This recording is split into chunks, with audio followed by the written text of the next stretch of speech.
오늘 사는 잠언 지혜 시리즈 파트 네 번째, 타인을 더 깊이 알다. 두 번째 시간입니다. 타인을, 다른 사람을 더 깊이 알다. 말에 대한 내용입니다. 다른 사람과 우리는 좋은 관계를 맺고 살아가는 것은 인생에 있어서 하나님 주신 큰 축복입니다. 그래서 좋은 관계 속에서, 만남 속에서 하나님께서 많은 풍성한 것들을 우리의 삶에 담아 두셨습니다. 그래서 좋은 만남, 좋은 관계가 굉장히 우리의 삶 속에 꼭 필요하고, 그것은 우리에게 큰 축복입니다. 그런데 그 좋은 만남, 좋은 관계를 맺기 위해서는 그 사람을 더 깊이 알아야 좋은 관계를 맺어갈 수가 있습니다. 그 사람이 뭘 좋아하고, 그 사람이 무엇을 싫어하고, 무엇을 힘들어하고, 무엇이 그에게 도움이 되는지를 우리가 바로 아는 것은 좋은 관계를 맺는 데 있어서 필수적인 것입니다. 그러면 우리가 타인, 다른 사람을 알 수 있는 그 첫 번째가, 가장 기본적인 것이 무엇이겠습니까? 그냥 한눈에 뽕 하고 가는 겁니까? 그냥 볼 때에 한눈에 뽕 하고 가는 것은, 그것은 마약입니다. 그것은 위험합니다. 그냥 이성이 마비되는 것은, 그냥 감정에 이끌리는 것은, 그것은요 위험한 것입니다. 절대 좋은 게 아닙니다. 그 사람이 하는 무엇을 보면 그 사람을 우리는 알 수 있겠습니까? 그 사람이 하는 말을 보면 그 사람됨을 짐작할 수가 있습니다. 더 많이 알고 싶으면 어떻게? 더 많이 알고 싶으면 더 많은 말을 들어보면 됩니다. 더 깊이 알고 싶으면 더 깊이 들어볼 수 있고, 더 깊이 말을 들을 기회를 찾아보면 되는 것입니다. 대통령 선거 같은 거 할 때에 가장 중요한 선거 전략이 뭡니까? 공개 토론하는 거 아닙니까? 저 사람이 되게 잘 몰라요, 후보에 대해서. 그런데 공개 토론회 같은 거 한번 하면 아주 비호감이었던 후보라도 말을 잘하면 그 말을 조리 있게 하고, 그 말에 자기의 어떤 정치 철학을 담아서 그렇게 이야기를 잘하면 비호감이었던 사람이라도 그 TV 공개 토론 한번 하는 것 가지고 호감으로 바뀌어질 수가 있습니다. 또 굉장히 호감 같던 사람이랄지라도 거기에 말을 들어보니까 저 사람 말 들어보니까 별거 아니구나, 그렇게 비호감으로 바뀔 수가 있는 것입니다. 잠언 전체를 통해서 잠언을 관통하는 사람을 알아가는 지혜, 그 지혜도 바로 이것입니다. 말은 그 사람을 보여주는 창과 같습니다. 창이 없이 밖에서 다 막혀 있으면 그 안에 도대체 누가 살고 있는지, 그 안이 어떤지 알 수가 없지 않습니까? 근데 창이 딱 이렇게 있으면, 열려 있으면 그 창을 통해서 그 집 안에, 그 가게 안에 들여다볼 수 있지 않습니까? 마찬가지입니다. 말은 그 사람을 보여주는 창문 같습니다. 속마음을 비추는 거울과 같은 것이 바로 말입니다. 말을 들어보면 도무지 몰랐던 사람인데, 말을 들어보면 속에 이런 마음을 가지고 있었구나, 그렇게 우리가 알 수가 있는 것입니다. 그래서 말은 그 사람을 이해하는 가장 기본적인 통로입니다. 오늘은 잠언, 오늘을 사는 지혜 시리즈, 이 말이라고 하는 이 주제를 가지고 다른 사람을 더 깊이 알고 관계를 더욱 건강하게 세우는 잠언 말씀의 말에 관련된 지혜를 배우기를 원합니다. 말은 사람을 보여주는 창이라고 했죠. 잠언 12장 18절, 오늘 읽은 첫 번째 본문 말씀을 다시 한 번 더 읽도록 하겠습니다. 칼로 찌른같이 함부로 말하는 자가 있거니와 지혜로운 자의 혀는 양약과 같으니라. 아멘.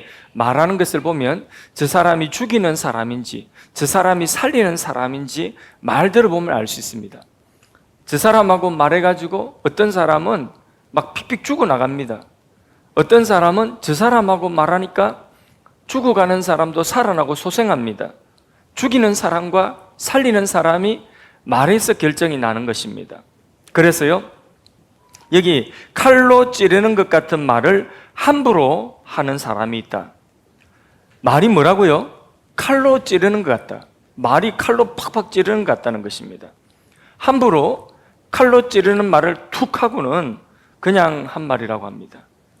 너무 깊이 생각하지 말라고 합니다. 이미 칼로 찔러놓고는 그 말은 상대의 마음에 칼의 베인 같은 자상을 남기는 겁니다. 그럼 살리는 말입니까? 죽이는 말입니까? 죽이는 말입니다. 말로 상처를 입히면요, 그 말이 없던 때로 다시 돌아가기가 쉽지가 않습니다. 말 함부로 하면 안 됩니다. 칼에 베인 자상과 같이 상처는 안 물었는데 뭐가 남아있나? 흔적이 남아있습니다. 전과 똑같아질 수가 없습니다. 왜냐하면 그 흉터가 남아있기 때문입니다. 반면에 또 말은 상처 입은 그 상처를 또 치료할 수도 있습니다. 잠언 12장 18절 하반절에 뭐라고 하고 있습니까? 지혜로운 자의 혀는 뭐 같다고요? 양약 같다. 양약 알죠?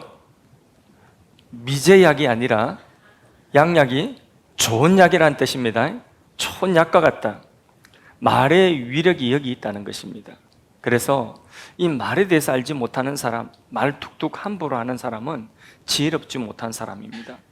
가끔 사람들이 왜 저렇게 예민할까? 저 사람은 왜 저렇게 예민할까? 싶지만은 그 사람은 거의 10중 8구 이미 오래전에 누군가의 말에 찔렸을 수 있습니다. 말의 칼에 찔려가지고 그래서 그 상처가 이미 마음속에 있는 겁니다. 그래서요, 타인을, 다른 사람을 더 깊이 알기 위해서는 그가 말하는 말뿐만 아니라 그가 어떤 말에 찔렸는지, 어떤 말을 들을 때에 힘들어하는지, 그것을 우리가 다는 몰라도 이 사람이 어떤 말 들으면 힘들어하구나, 그것을 우리가 이해하는 것은 다른 사람을 이해하는 데에 도움이 됩니다. 그래야지 우리가 그 말에 있어서 조심하고 그 상대방을 말로 배려하고 그렇게 해서 좋은 관계로 나갈 수가 있는 것입니다. 왜냐하면 말은 자기 그냥 단순히 생각이나 어떤 사상을 표현하는 것을 넘어서 그 사람의 삶을 설명하는 무엇과 같은 역할을 한다고요? 창문과 같은 역할을 하기 때문입니다. 말 함부로 하면 안 됩니다. 말 함부로 하면 그 말이 칼이 되어서 다른 사람에게 깊은 상처를 베게 하여서 남기게 됩니다. 그 말 때문에 또 남들이 나를 신뢰하기가 힘들어집니다. 내 하는 말로 나의 신뢰를 떨어뜨릴 수가 있다는 것을 꼭 기억하시고 말 함부로 하지 않아야 된다. 칼로 찌른 같이 함부로 말하는 그것이 우리에게 없기를 바랍니다. 대신에 말로 다른 사람의 아픔을 만져주는 그런 양약과 같은 지혜로운 자가 되기를 원합니다. 우리의 혀에, 우리의 입술에 양약 같은 지혜로운 주님의 지혜가 우리의 혀를 통해서, 우리의 언어를 통해서 그렇게 흘러나가기를 주님의 이름으로 축복합니다. 할렐루야.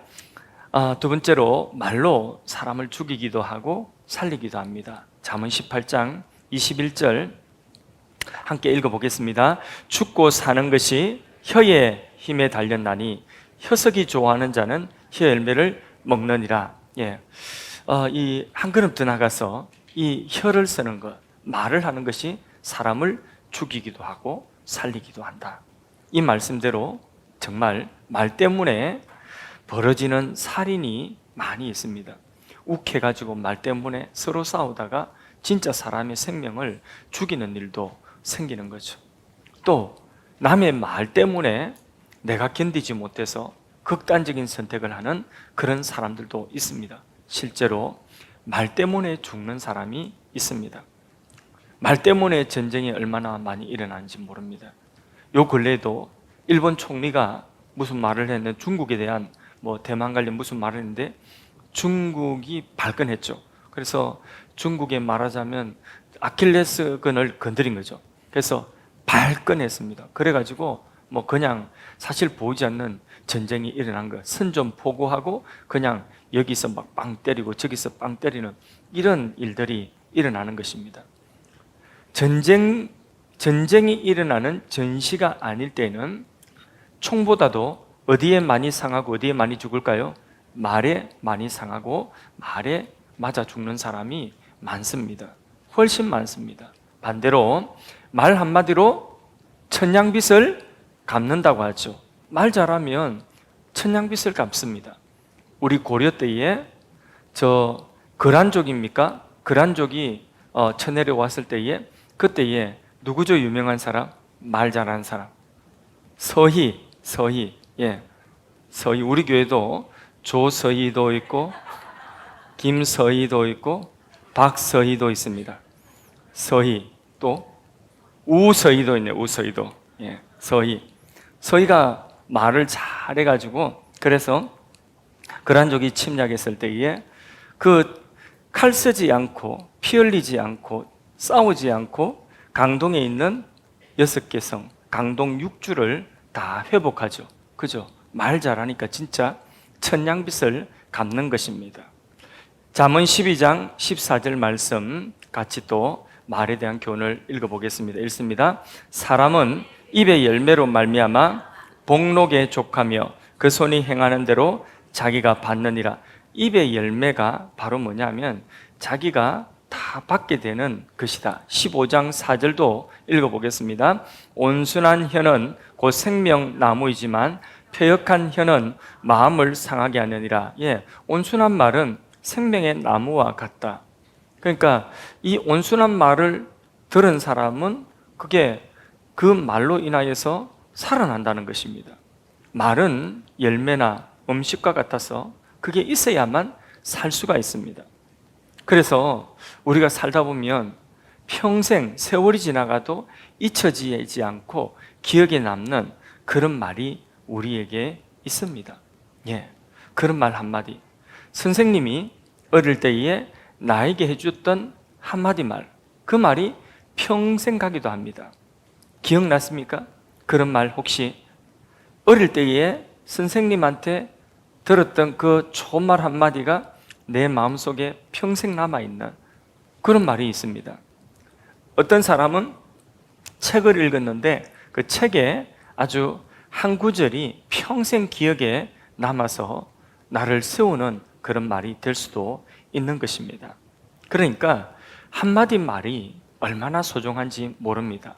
그 한마디의 말이 누군가에게 생명나무가 될 수 있다. 이런 아이들에게도 한마디 말이 생명나무가 될 수 있다. 우리는요, 언제든지 좋은 말을 들어야 돼요. 귀한 말을 들어야 돼요. 존귀한 말을 많이 들어야지 어떤 사람이 될까요? 존귀한 사람이 됩니다. 축복의 말을 많이 들어야지 축복의 사람이 됩니다. 틀림없어요.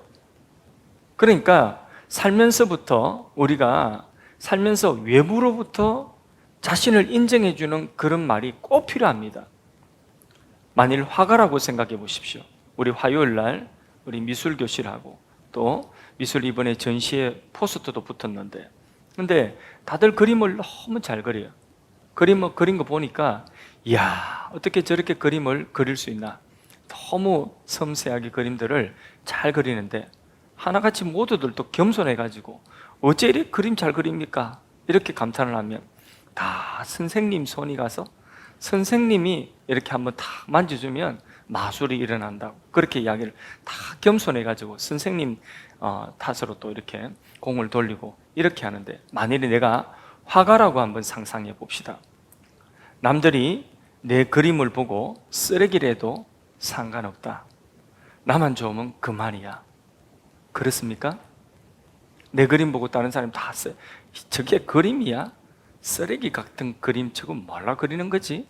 그리고 사람들이 관심도 주지 않고 그리고 또 관심 가지고 보면 이게 무슨 그림이야? 이렇게 물감 아깝다. 스케치북 아깝다.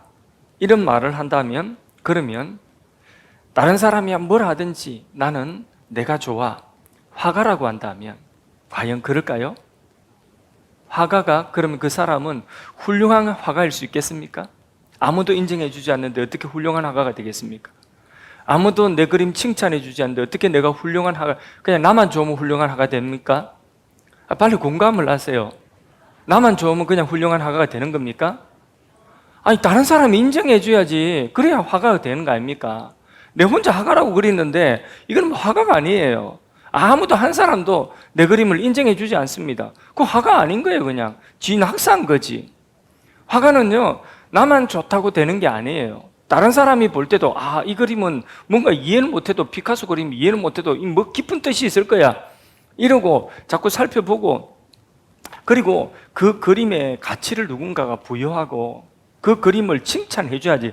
그게 화가예요. 그래야지 화가는 많은 칭찬을 받고 그 그림에 대해서 많은 사람의 호평을 받아야지 좋은 화가가 될 수가 있습니다. 맞습니까? 아닙니까? 맞죠. 내가 글을 쓰는데 아무도 내 글을 읽어주지 않아요. 그 글을 처음부터 끝까지 읽는 사람이 없습니다. 여기서 만큼 글 쓰는 그것도 사람들이 안 읽어줘요. 왜? 글이 엉망이라서. 근데 나는 작가라고 합니다. 아무도 안 읽어주는데 무슨 작가입니까? 지도 읽다가 지가 무슨 말인지 몰라가지고 그러는데 무슨 작가입니까? 그럼 나는 만족한다. 그럼 작가입니까? 작가가 되려고 하면 그 글을 읽고 누군가가 호평을 해줘야 되는 거죠. 야, 글이 너무 좋다. 야, 글을 보고 내가 참 감동을 받았다. 이래야지 그 사람이 작가로서 훌륭한 작가의 자존감을 가질 것 아니겠습니까?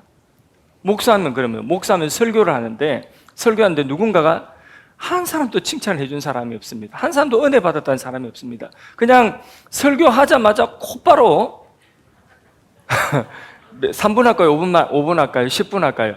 하여튼 5분, 10분 만에 전부 다 입신에 들어가 버린, 고개 다 숙이고 있습니다. 근데 그 설교자가 설교하는 특징이 뭐냐? 특징이 청중들이 듣든지 말든지 그냥 나 혼자 이 귀한 말씀을 자기 혼자 자기 만족에 이 귀한 말씀 나는 듣든 말든 나만 좋다고 하고 그렇게 원고만 줄줄 읽는다고 한다면 다른 사람 다 잡니다. 예전에 우리 교단에 목사님, 그 천국 가신 우리 교단을 세우신 목사님이 그 설교록을 많이, 예전에는 설교록이 있어요. 설교록. 그래 책으로 설교한 것을 녹취해가지고 그 사투리 쓰고 막 이런 거 다 하나도 빠짐없이 사투리까지, 애까지도, 경상도 사투리까지도 우리 부목사님에게, 우리 전 목사님에게 읽어보러 제가 한지를 이렇게 줬거든요. 읽고는 처음부터 맞게 되는, 한글은 한글인데 사투리가 도무지 이해가 안 돼가지고 사투리 사전을 찾아가면서 그렇게 읽었다고 하는데, 그 사투리 쓰면서 그 설교록을 녹취해가지고 이렇게 녹취된 설교록이 있습니다. 그 설교록에 빡빡하게 글자가 들어있는데, 그런데 그 목사님 천국 가시고 선배 목사님들 중에서 많은 분들이 그분에게 은혜를 많이 받아가지고 설교 시간에 뭐 하느냐? 설교 시간에 자기 설교하는 것이 아니라 그 설교록 가지고 와서 그대로 설교록을 읽는 겁니다. 읽고는 자기 좋다고 합니다. 근데 교인들은 전부 다 입신에 들어갔어요. 그러니까 교인 따로 듣는 사람은 그냥 혼자서 성경을 보든지 혼자서 설교 시간에 설교 끝나기만 기다리는 겁니다. 근데 본인은 그 애 하는 것까지 목사님 흉내를 다 내고 그렇게 한 줄 한 줄 그대로 읽습니다. 그리고 자기 만족이, 자기 좋다. 그게 설교자입니까? 함부로 판단은 못하겠지만은, 그러면 틀림없이 그 중에 은혜 받는 분이 있다 할지라도 대부분의 사람들은 거기에 그 설교 시간에 그 설교가 귀에 들어오지를 않는 것입니다.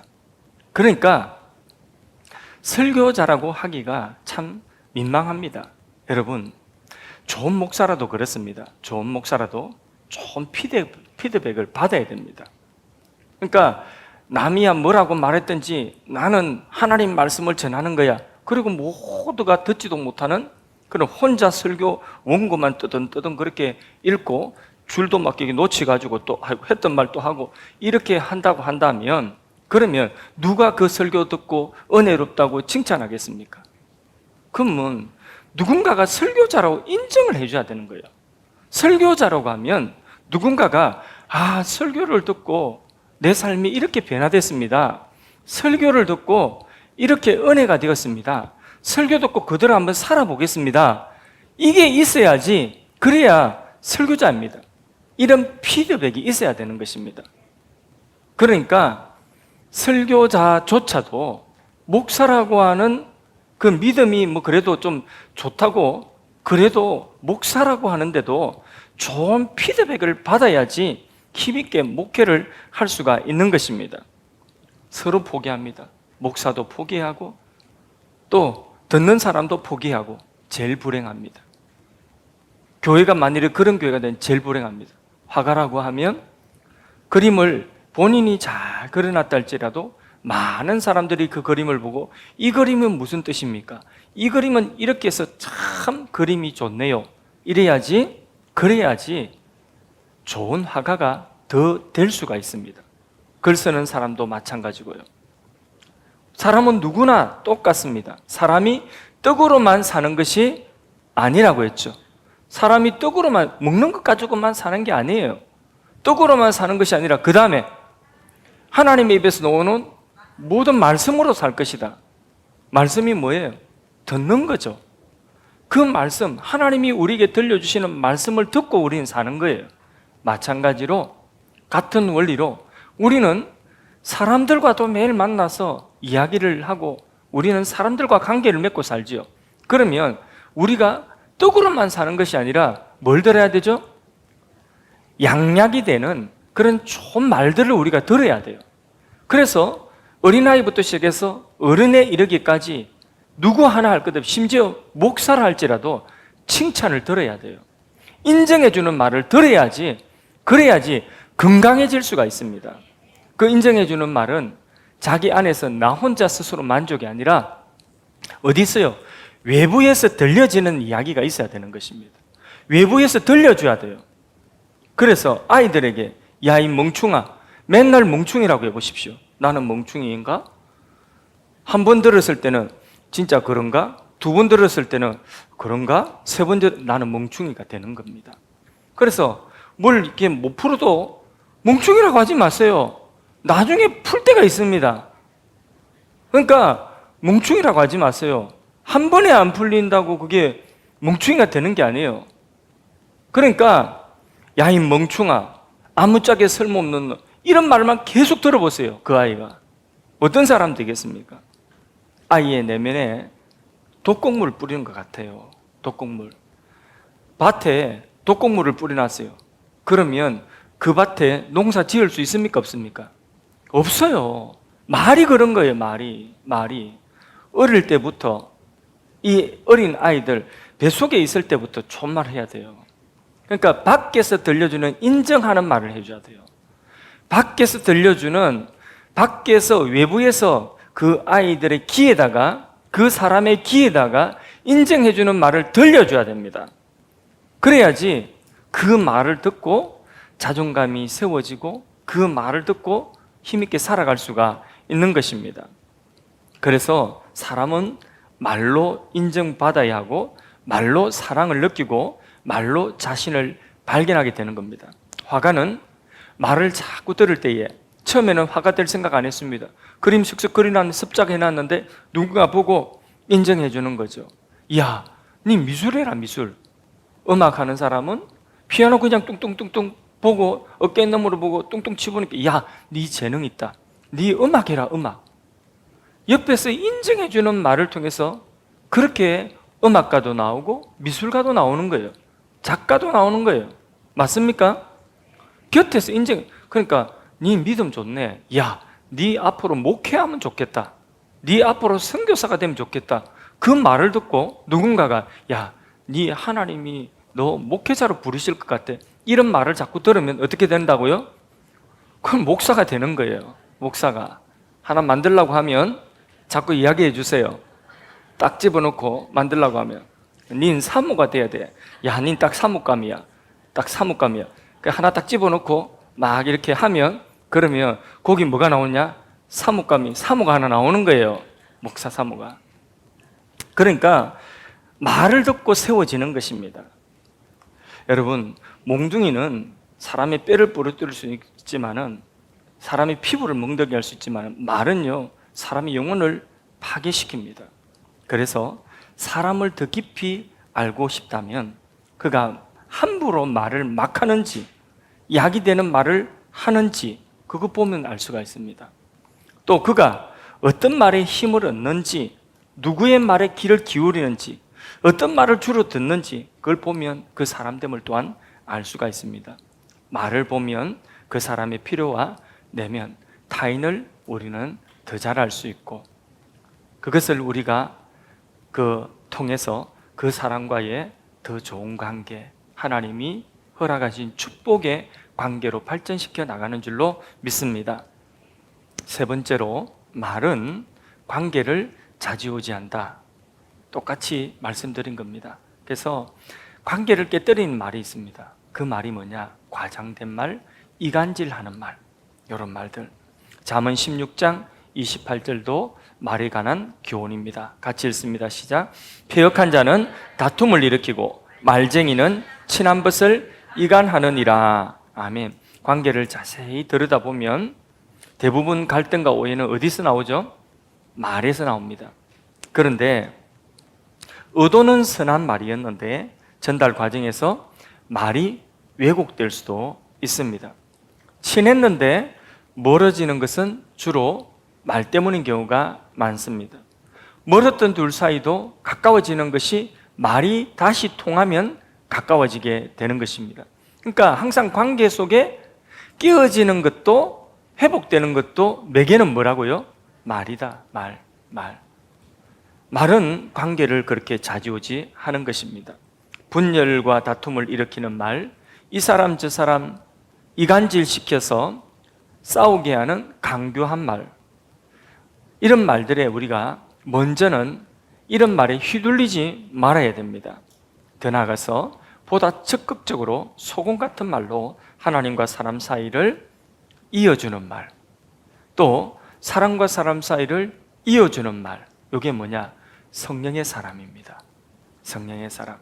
근데 이간질하고 분열케 하는 말은요, 다투게 하는 말은요, 그거는 깨어지게 하는 말은 뭐냐? 마귀가 주는 말인 것입니다. 네 번째로, 말하는 대로 우리 마음이 채워지게 되어 있습니다. 내가 만일에 저 사람이 싫어, 저 사람 짜증나, 말로 내가 뱉어버렸어요. 그러면 그 감정이 점점 커집니다. 그리고 더 깊어집니다. 강화된다는 거죠. 그래서 사람을 이해하려면 그가 어떤 말로 자신을 채우고 있는지 보면 알 수가 있습니다. 늘 원망하는 말을 하는 사람, 그 사람은 그 말이 그 사람의 마음을 무엇으로 채워가고 있는 거죠? 원망으로 자꾸 채워가고 있는 겁니다. 늘 감사하는 말을 반대로 한다면 그 말이 그 사람의 마음을 무엇으로 자꾸 채우는 거죠? 감사의 감정으로, 감사의 마음으로 자꾸 채워가는 겁니다. 말은 그 사람의 마음을 어떤 색으로 칠하고 어떤 색으로 채우는지 그것을 보여줍니다. 그 사람의 말하는 그 말이, 많이 말하는 말이 그 사람의 마음 안에 채워지게 되어 있는 것입니다. 그리고 결국 그 속에 가득한 것이 다시 입으로 나오게 되어 있습니다. 다시 그 마음 속에 가득한 것이 다시 입으로 나와서 드러내게 되는 거죠. 충동적이고 거친 말은 그 사람 속에 있는 분노와 상처와 교만과 열등감을 그대로 드러내는 것입니다. 예수님께서도 사람의 마음에 가득한 것을 입으로 말한다고 예수님 말씀하셨습니다. 그래서 사람의 말투, 단어 선택, 감정이 실린 그 말 속에서 그 내면의 엉어리와 아픔과 욕구를 읽을 수가 있습니다. 말을 보면 뭘 안다고요? 사람을 알 수 있다. 말은 마음을 숨기는 도구가 아니라요, 드러내는 통로입니다. 창입니다. 역으로 내 마음을 나보다 남들이 더 잘 알 수 있습니다. 왜? 내가 말하는 것을 통해서, 나의 말을 통해서 내가 알지 못하고, 나는 그렇지 않다고 생각하는데 사람들은요, 내 말을 듣고 나보다 나를 더 잘 판단할 수가 있습니다. 그게 말입니다. 다섯 번째로, 말은 다른 사람과 세상을 바라보는 시각을 또한 제공해 줍니다. 18장 8절 말씀을 읽어보겠습니다. 남의 말하기를 좋아하는 자의 말은 별식과 같아서 배속 깊은 데로 내려가느니라. 아멘. 말은 사실만 전달하는 것이 아닙니다. 그 의미까지 설명해 주는 것이 주로 말입니다. 그래서 듣는 사람에게 세상을 보는 눈, 다른 사람을 보는 눈을 제공해 줍니다. 저 사람 어디 갔대, 무엇 했대, 그걸로 끝나는 것이 아니라 거기에 말을 보태는 거죠. 설명을 자꾸 보태는 거죠. 그러면 그 사람에 대한 뭘 입혀주느냐? 편견을 입혀주는 거예요. 그 사람에 대한 시각을 입혀주는 거예요. 누군가가 말로서. 세상을 보는 것도 마찬가지입니다. 그래서요, 특히나 남에 대한 부정적인 말은요, 여기 본문 방금 잠언 18장 8절에 남에 대한 부정적인 말은 뱃속 깊은 데로 내려간다. 이 경우 그 사람을 보는 시각이 이미 딱 결정났다는 거죠. 뱃속 깊은 데 내가 소화가 다 됐다는 거죠. 그래가지고 어떤 사람을 바라볼 때 남의 말 했어요. 그 남의 말 했던 그 대상을 바라볼 때에 이미 그 사람을 바라보는 편견이 이미 생겨 있는 것입니다. 우리는 다른 사람에게 말을 듣고 누군가에 대해서 또 세상에 대해서 왜곡된 것들을 너무 쉽게 받아들이는 경향이 있습니다. 사실을 왜곡하는 남의 말은 무엇과 같다고요? 별식 같다. 별식. 그래서 진짜 그런 거 확인도 안 해보고 그리고는 남의 말 듣고 또 이런저런 혼자 짐작으로 그리고 그 사람을 규정지어 버립니다. 그리고 그 세상을 그렇게 규정지어 버리는 거죠. 남의 말을 하는 것은 별식 같아서 말하기도 쉽고 그리고 또 그 말을 듣는 것도 재미가 있고 그렇다는 거죠. 조심해야 됩니다. 조심. 그렇게 말로 조장되어진 편견 그리고 어떤 것에 대한 부정적인 시각 이거는요 쉽게 뽑히지를 않습니다. 저는 목회하면서 여러 번 경험을 했습니다. 얼마 전까지 그렇게 좋았던 분이 누구에게 도대체 무슨 말을 들었는지 인사도 하지 않고 저에게 눈도 맞추지 않는 경우를 많이 경험했습니다.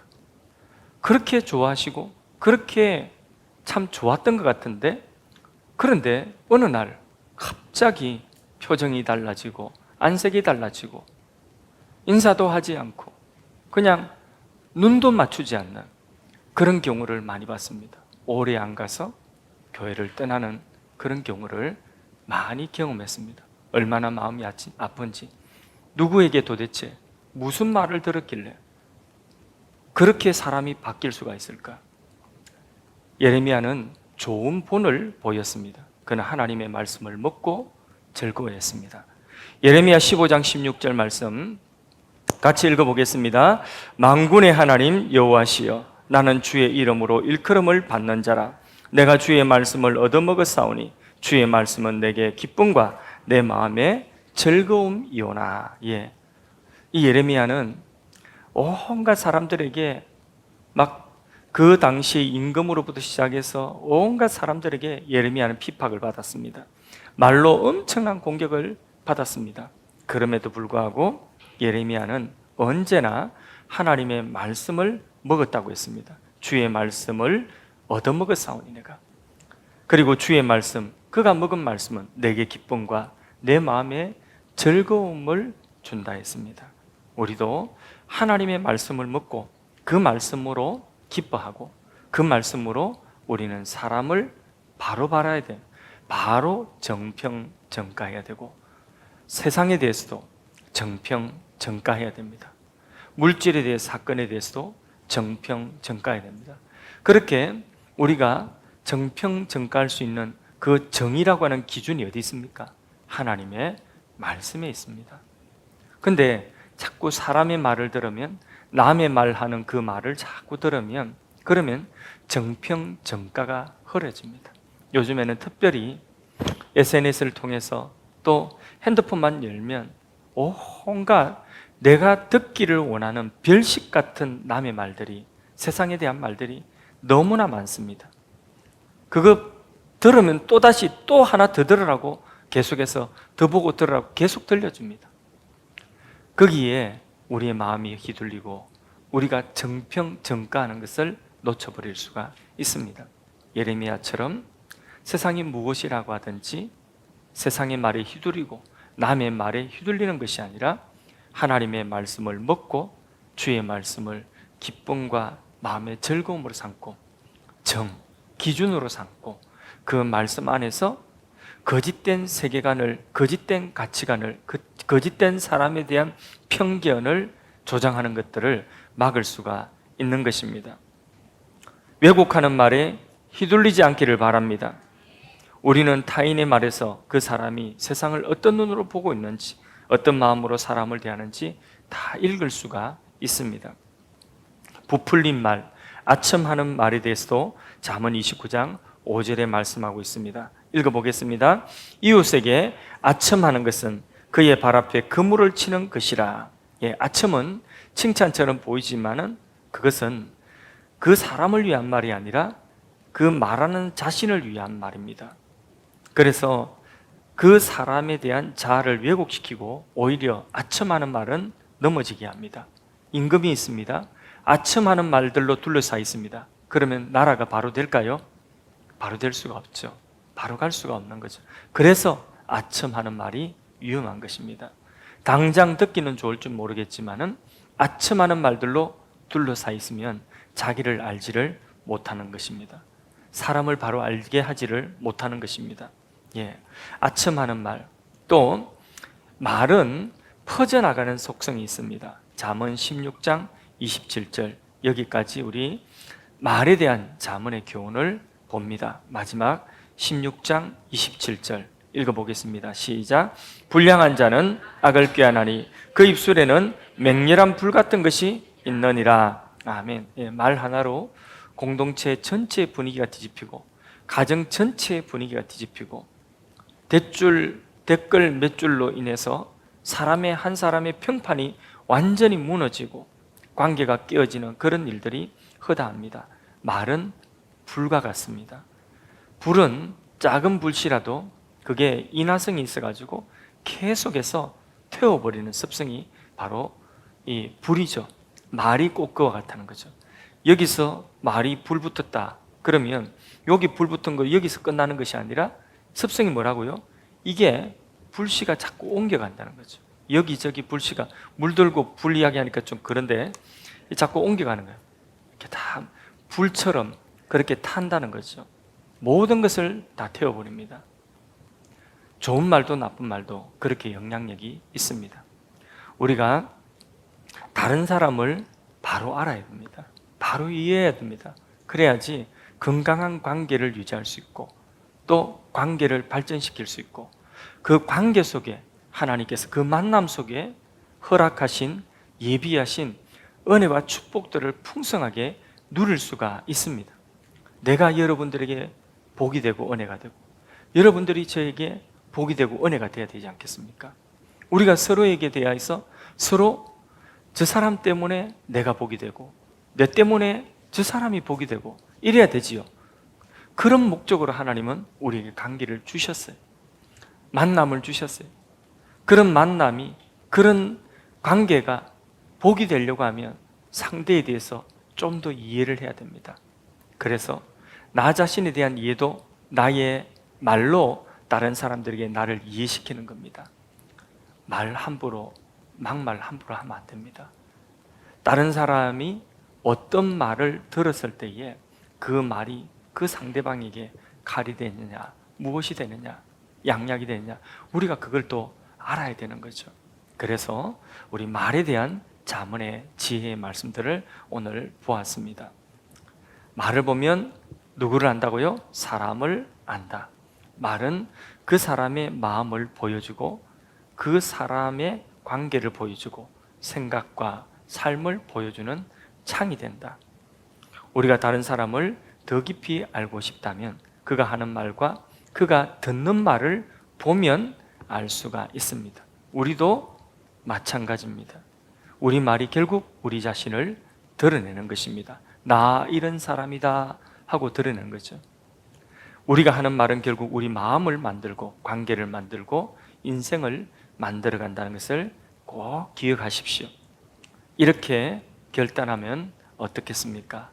적용을 한번 해보세요. 이번 주에 누군가를 내가 살릴 수 있는 말 한마디를, 양약이 되는 말 한마디를 꼭 실천하자. 한번 떠올려 보세요. 누구에게 나는 양약이 되는 말을 해줄까? 자, 떠올려야지 다음으로 넘어갑니다. 자, 떠올렸어요? 예, 됐습니다. 그러면 그 말을 하기 전에 이 말이 불이 될까? 이 말이 생명나무가 될까? 한 번 더 멈춰서 생각하시고 꼭 말을 하시기를 바랍니다.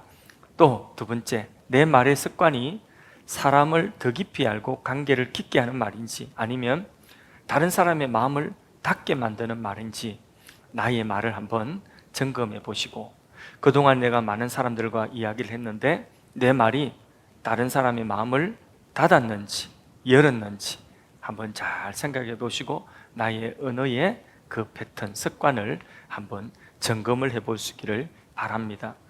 또 다른 사람의 말을 좀 귀 기울여 듣는 연습도 우리가 했으면 좋겠습니다. 말 속에서 그 사람의 마음과 그 사람이 정말 필요로 하는 것이 무엇인지, 그거를 그 사람의 말을 통해서 저분에게 필요한 것이 무엇인지 그걸 좀 듣고 캐치하는 그런 민감함이 우리에게 있도록 한번 다른 사람의 말도 잘 들어서 저분의 필요가 무엇인지 한번 그렇게 잘 듣는, 그렇게 경청하는 그런 또 실습도 한번 해봤으면 좋겠습니다. 잠언의 지혜가 우리의 입술을 복되게 하고 우리의 관계를 깊게 하고 상대방을 더 잘 이해하고 우리의 관계 속에, 그와 나의 그 관계 속에 우리가 더욱더 건강해지게, 그리고 더욱더 풍성해지게 하는 그런 은혜가 있기를 주님의 이름으로 축복합니다.